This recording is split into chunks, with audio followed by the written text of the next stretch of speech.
talaga natin maikakaila na napakahilig natin mag-ulam ng sinigang? Ako, aminado ako dyan, hindi talaga yan nawawala sa mga niluluto ko. Dami tayong mga prutas na pwede nating gawing pampaasim, isa na dito yung santol. Kaya kung hindi mo pa nasusubukan yung magluto ng ganitong klase ng sinigang, sakto, kasi yan yung ituturo ko kung paano magluto nitong ating sinigang na bangus sa santol. Tara, let's start cooking! Kapag bumili kayo ng santol, piliin ninyo yung medyo hilaw pa para mas maasim yung kalabasan yung sabaw natin. Pero kung mas type nyo yung medyo may konting tamis-tamis, yung sabaw ninyo, yung medyo hinog na yung piliin ninyo. So, ganyan lang yung gagawin natin.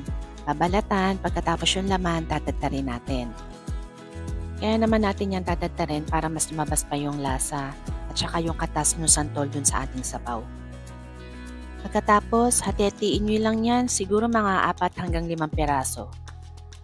At para naman dun sa iba pa nating ingredients, pit tayo ng luya, yung sibuyas at kamatis, hatiin nyo lang yan sa 4. Yung gulay naman, bahala na kayo kung ano yung gusto ninyo. Ako yung ihahalo ko dito, sitaw, okra at saka talong. Pwede rin kayo maglagay ng labanos. Maglalagay rin nga pala ako ng kangkong at saka sili panigang. Sa sabaw naman natin, ang gagamitin ko dito yung hugas bigas. Pwede nyo naman yung palitan ng tubig kung wala kayo hugas bigas. Uunahin muna natin pakuluan itong ating santol. Palalabasin muna natin yung katas at saka para palambutin na rin yung laman.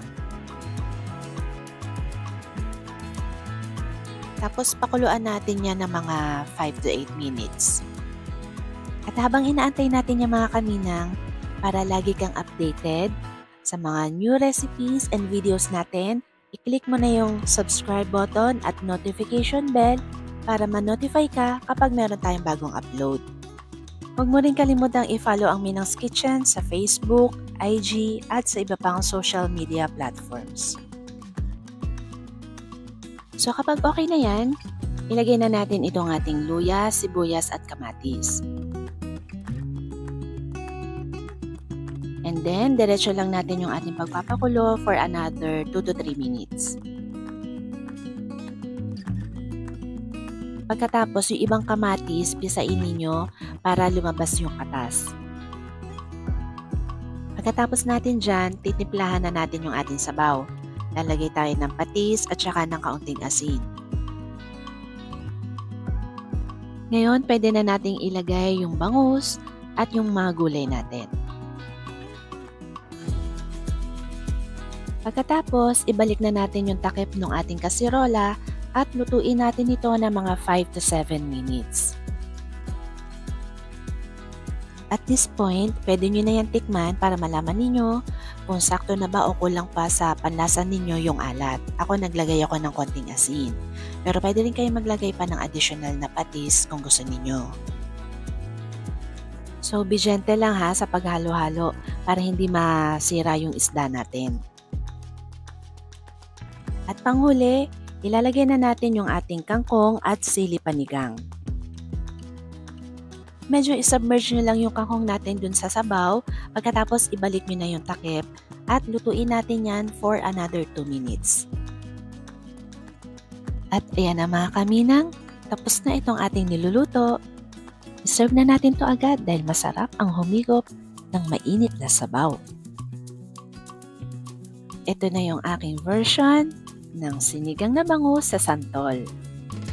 Kaya mga kaminang, sana masubukan nyo yung ganitong klase ng sinigang. Dahil yung fruity taste ng santol, nagbibigay siya ng kakaibang sarap dito sa ating sinigang.